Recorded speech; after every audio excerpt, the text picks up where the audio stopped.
আমি প্রথমেই আপনাদের সকলকে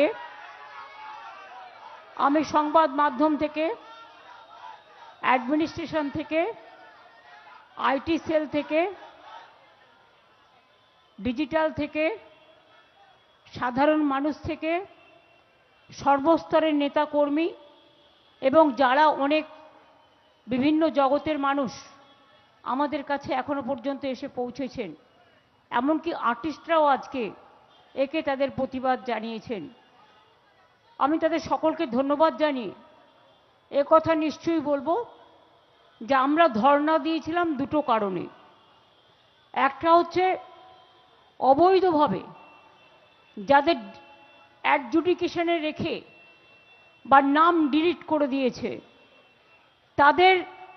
তারা যাতে বিচার পায়, তার জন্য তাদের ভোটাধিকার যাতে ফিরে পায়, তার জন্য আমাদের এই ধর্ণা ছিল।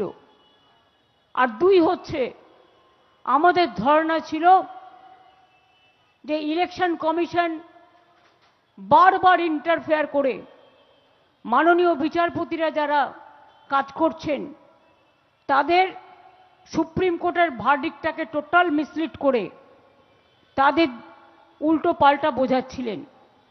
অভিষেক যে পয়েন্টগুলো বললেন, আমরা এতক্ষণ লয়ারদের সাথেই কনসাল্ট করছিলাম, তার কারণ লয়ারদের সাথে কনসাল্ট করে ফাইনালি যেটা অভিষেক আপনাদের বলেছে সেই পয়েন্টগুলোতে লয়াররা সহমত পোষণ করে আমাদের বললেন যে আজকে কোর্টে এটা আলোচনা হয়েছে এবং ভিডিওতে আছে যে ইলেকশন ডিক্লেয়ার হলেও কিন্তু সুপ্রিম কোর্টের হাতে কেস থাকবে এবং অ্যাজ এ স্পেশাল কেস বেঙ্গলের এসআইআর নিয়ে নমিনেশনের আগের দিন পর্যন্ত ভোটার লিস্টে যাদের নাম গেছে বাদ তারা ট্রিব্যুনালে গিয়ে সেটাকে ক্লিয়ার করতে পারবেন এবং যাদের নাম ডিলিট করা হয়েছে তারাও, এবং বিশেষ করে যাদের নাম অ্যাডজুডিকেশনেও ক্যান্সেল করা হয়েছে তারাও কিন্তু আবার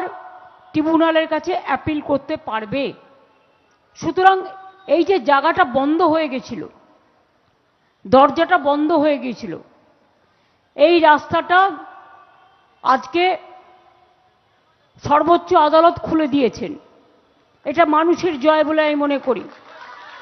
এবং আপনারা জানেন এটা নিয়ে আমার পিটিশন আছে এবং আমার পিটিশন এখনো আছে অ্যালাইভ।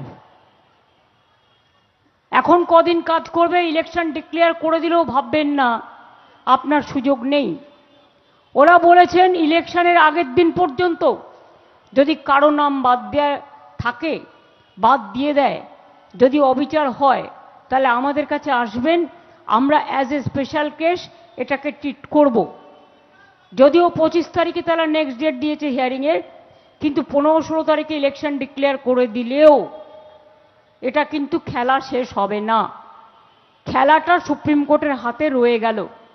অর্থাৎ আমরা এখন ওয়াচ করব, আমরা এখন দেখব আমাদের পিটিশন অনুযায়ী এই অর্ডারগুলো হয়েছে এবং অবজারভেশনেও যেগুলো বলেছেন সেগুলো আমরা জানতে পেরেছি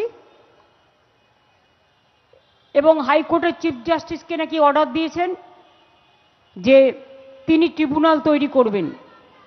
আমরা বিশ্বাস করি বিচার ব্যবস্থার প্রতি মানুষের আস্থা, মানুষের ভরসা যেন অক্ষুণ্ণ থাকে, আমরা সেদিকে সচেষ্ট হব। আমাদের তৃণমূল কংগ্রেস কর্মীরা আজকে 4 মাস ধরে বিএলও 1 বলুন, বিএলও 2 বলুন, সাধারণ কর্মী বলুন, ক্যাম্প করে করে সারাক্ষণ হেল্প করেছেন সবাইকে ফর্ম ফিল আপ করবার জন্য।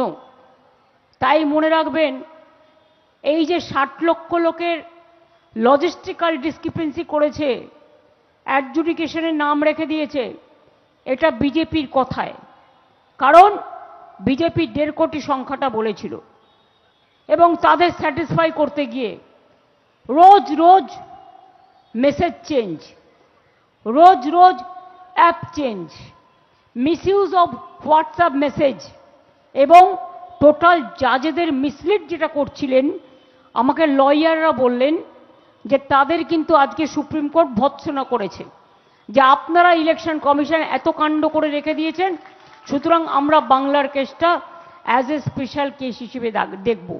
আমরা এতটাই যখন পেয়েছি তখন আমাদের মনে রাখতে হবে যার নামটা অ্যাডজুডিকেশনে আছে তাকে সাথে করে নিয়ে গিয়ে তার বিচারটা যাতে সে পায় লক্ষ্য রাখতে হবে। যাদের ডিলিট করে দিয়েছে তারাও ট্রিব্যুনালে অ্যাপিল করতে পারেন এবং কোনটা কোনটা ফর্ম 6-এ আপনারা জমা দিতে পারেন আপনাদের যাদের নাম ডিলিট করেছে তাদের জন্য। এবং তাছাড়াও প্রত্যেকটা বিএলওকে দায়িত্ব নিতে হবে, ব্লক প্রেসিডেন্ট থেকে শুরু করে সবাইকে, পঞ্চায়েত থেকে শুরু করে মিউনিসিপ্যালিটি সকলকে,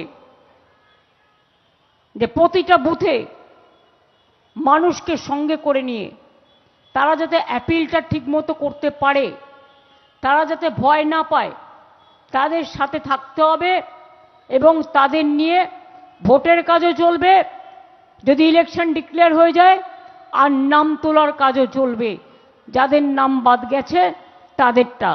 এটা আপনাদের করতে হবে, আপনারা অনেক করেছেন, আর 45-50টা দিন এটা তো আপনারা করেই থাকেন, মিছিল মিটিংও হবে, নাম তোলাও হবে। আর তাতেও যদি কিছু নাম বাদ পড়ে বা অন্যায় হয়, সুপ্রিম কোর্ট বলেছেন 25 তারিখে এবং তারপরে ইলেকশনের আগের দিন পর্যন্ত আপনারা আমাদের কাছে আসতে পারেন, যাতে মানুষ বিচার পায়। ভোটাধিকার যার আছে, জেনুইন ভোটার, তারা যাতে বিচার পায়। এমনকি স্পেসিফিক্যালি বলা হয়নি অনলি যা অ্যাবজুডিকেশন কেস, যেটা আমাকে লয়ার বলল, আগেও যাদের বাদ দিয়েছে 58 লাখের মধ্যে, তারাও কিন্তু ট্রিব্যুনালে গিয়ে তাদের কথা বলতে দেওয়া হয়নি, তাদের কথা শুনতে দেওয়া হয়নি, তারাও কিন্তু অ্যাপিল করতে পারে, তাই তো? সেটাও বলেছে। এবং এই যে হিয়ারিংয়ে আপনাদের এখনো পর্যন্ত সাপ্লিমেন্টারি লিস্ট দেয়নি, সাপ্লিমেন্টারি লিস্ট দিতে বলা হয়েছে।